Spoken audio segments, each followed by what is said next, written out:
Welcome to the Library Love Fest podcast. I'm Virginia Stanley. I'm Lainey Mays. And I'm Grace Caternolo. We are the library marketing team at HarperCollins Publishers. Join us every week as we present buzzworthy books through author interviews, conversations with editors, and expert opinions from librarians like you. Enjoy the show. Book Buzz, HarperCollins Book Buzz. Check it out. Do-do-do, Book Buzz, HarperCollins Book Buzz. Brought to you by Library Love Fest. Hi, everyone. Welcome back to the Library Love Fest podcast. My name is Lainey Mays, and I'm joined by Virginia Stanley and Grace Caternolo. And we make up the library team at HarperCollins, aka Library Love Fest. So thank you for joining us on the podcast. This is probably one of my favorite ones we do. We are going to tell you about our library reads selections for the January list. It's hot off the press. We're very excited to tell you we have 2 books on the January list. Not burying the lead. Our first book is Everyone in My Family Has Killed Someone by Benjamin Stevenson. Yoo-hoo! We're so excited. That was our lead read for the season, so we're very excited to have that one on the list. And we're also very excited to say that Joanna Shupe's The Duke Gets Even is also on the January list. Yay! Woo! Oh, it's always just so exciting. Such cool books, very different books, and it's really exciting when you get, first of all, if and when you get the email from Library Reads to tell you that you've made, that one or some of your books have made the list. But then it's so much fun to see which ones they are. And sometimes we are surprised, and sometimes we are, our fingers are crossed, and then our wishes have come true. Because, it's a really interesting way that, librarians vote. And sometimes, as I say, we're surprised, which is I don't know, just fun. And we're always really excited. I know, it's right. This is cool. Hopefully by now, most folks are aware of what Library Reads is, but for anyone out there who isn't sure, it is a monthly list of titles voted on by people who work in public libraries. They don't necessarily need to have their MLS. As long as they work in a public library, they are eligible to vote. This is for adult titles, fiction and nonfiction. And they are, you vote the first day of the month prior to the book's publication. And so it's with great anticipation every month when we see which titles have made the list. Think about it. It's like, my God, there are so many titles published every month, and only 10 make that list. They do have the Hall of Fame list, which is wonderful. And that is once an author has made the list 2 times, they are no longer eligible for the top 10 because they really want to keep that list fresh. And give other authors a chance to make that list. But that in no way diminishes their work. Their books get votes too, and so those are counted up and tallied, and they make the Hall of Fame list. So that's really wonderful. So you have your number 1 top, and then you have 9 others, and then you have the Hall of Fame. And anybody can do this who works in the library. So we always encourage people to do that. You can vote, through Edelweiss or NetGalley, and it's a great opportunity to have your voice heard. And these 2 books have gotten such great buzz in-house, so it's really neat to see that translate to Library Reads. Yeah, I think my favorite part is hearing from the authors, and we're going to hear from Benjamin Stevenson first. Hi, this is Benjamin Stevenson, the author of Everyone in My Family Has Killed Someone, and I just want to say how delighted I am to be a Library Reads pick. It means so much that librarians have gotten behind this book and championed it because it is a love letter to writing books. It's about a writer of how to write mystery books. So he writes little self-published books with step-to-step processes on how to write mystery novels, who finds himself within a mystery novel himself when his family starts getting picked off by a serial killer at a family reunion. So it's filled with nods to the classics like Agatha Christie, Arthur Conan Doyle, Ronald Knox, everything in the golden age. And it's a book that loves books, that knows it's a book, that talks about within the pages the value of books and ink on paper and what that means to Ernest, our narrator. So I'm so thrilled that the librarians and Library Reads are going to be sharing with their readers and the enthusiasm and love for the book that they've shown. I do suspect, though, that with the title Everyone in My Family Has Killed Someone, they may think it's a memoir and therefore feel slightly threatened by me, so that's why I'm on the list. But, you know, I'll take it. I mean, it is fiction. I promise I haven't killed anybody. Certainly no librarians. And, yeah, I'm thrilled to be on the list. So thank you so much. And I'm very excited and can't wait for everyone to read Everyone in My Family Has Killed Someone when it comes out. Thanks. Oh my God, I'm so glad that he made it clear that it's fiction.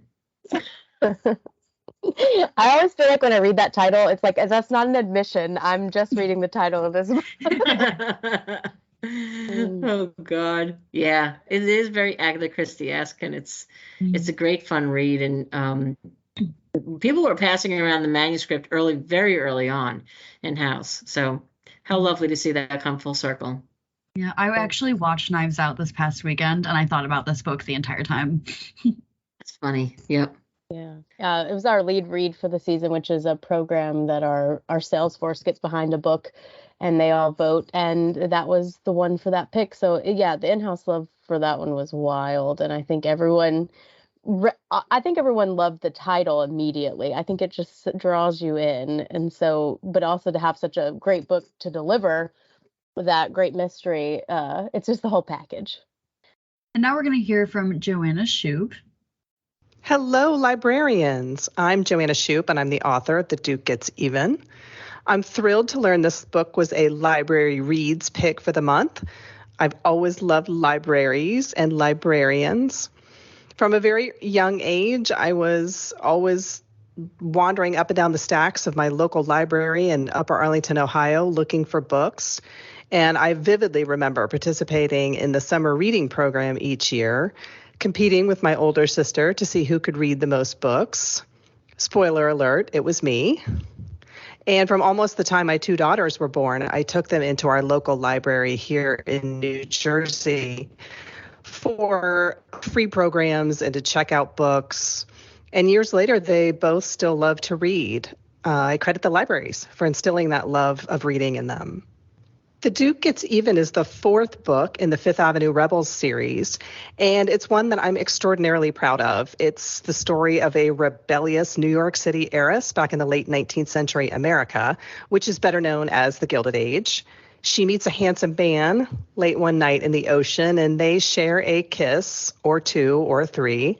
And for the first time in her life, our heroine is smitten. But whoops, he's about to become engaged to her best friend. So this quickly becomes an enemies to lovers tale between two people who can't stay away from each other.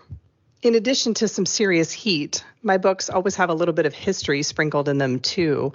And in The Duke Gets Even, some of the plot revolves around the Comstock laws, which started as a way to regulate obscenity and indecency through the U.S. mail, but quickly spiraled into so much worse. And needless to say, the heroine of The Duke Gets Even isn't a big fan of how these laws affect women. So thank you so much for choosing this book. It was so much fun for me to write, and thank you for everything you do to help readers and your communities. It's so appreciated, especially in these tough times. And thanks for choosing The Duke Gets Even as a Library Reads pick. It's such an honor. Thanks. That's great. So cool. Yeah. I love that about the library. I personally relate because I was always the one who was so excited for the summer reading program. I already filled it out. They would hand it to me and I'm like, oh, I'm already done with those. I need a second page. So I love that that's her library fond memory. All starts when you're a little munchkin, doesn't it? For the most part. Right. Yeah.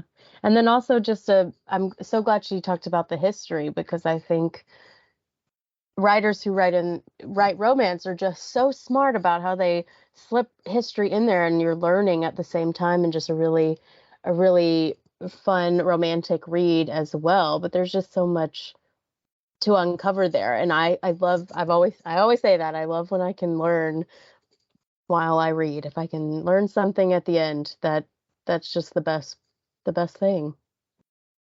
Yes, you have always said that. And it is true. I mean, it's great to have a combination, a nice balance between being entertained and being swept away, and also coming away knowing more than you did when you first started the book.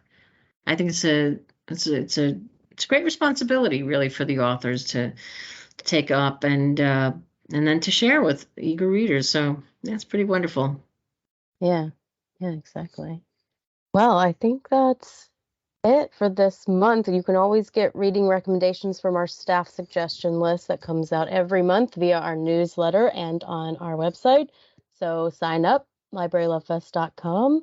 And if you ever need any help with Library Reads voting, or how to do that, or how to download eGalleys, please reach out and let us know. You can find out more about Library Reads at libraryreads.org. And I don't know, any other thoughts before we bid them adieu?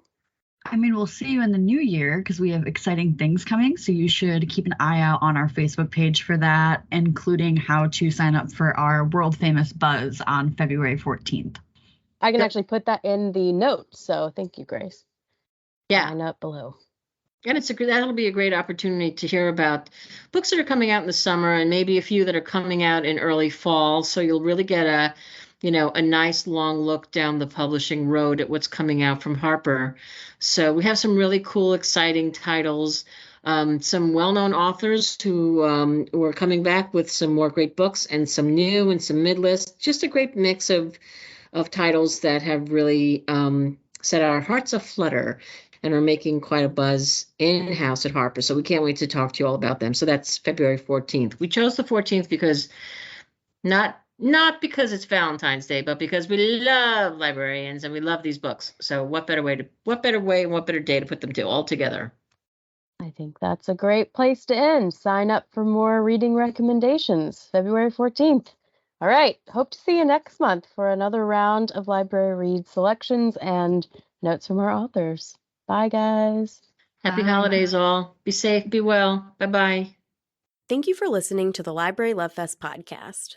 For more information on this week's episode, go to librarylovefest.com. Enjoying the show? We would love to hear what you think. Find us on Facebook and Twitter at Library Love Fest, and on Instagram at Harper Library. Be sure to rate and review us on Apple Podcasts and share the show with a friend. See you next week.